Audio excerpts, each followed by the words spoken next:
সকালে রাজধানীর ধানমন্ডি এলাকা থেকে ঢাকা ১০ আসনের জামাত ইসলামের মনোনীত সংসদ সদস্য প্রার্থী জসিমউদ্দিনের সমর্থনে মোটরসাইকেল শোভাযাত্রা অনুষ্ঠিত হয়েছে।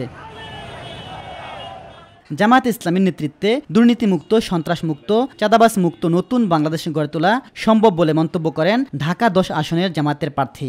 রাস্তাঘাটের উন্নয়ন থেকে শুরু করে যত রকমের ট্রাফিক যানজট, নর্দমা দুর্নীতি, এই জাতীয় যত অপকর্ম আছে সবগুলি ছাপিয়ে একটা সুন্দর ধানমন্ডি উপহার দেব আপনাদেরকে।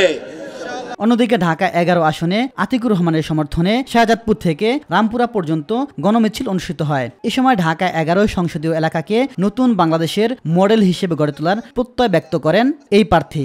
এখানে নিম্ন শ্রেণীর মানুষ বসবাস করেন বেশি, তাদের জন্য আমরা স্বাস্থ্য কার্ড চালু করব, আমরা রেশন শপের ব্যবস্থা করব, আমরা স্বাস্থ্য বিমা চালু করব ২৪ ঘন্টা, যাতে করে টোল ফ্রি তারা চিকিৎসাপত্র পেতে পারে, সেই ব্যাপারে ইনশাল্লাহ আমরা পদক্ষেপ গ্রহণ করব।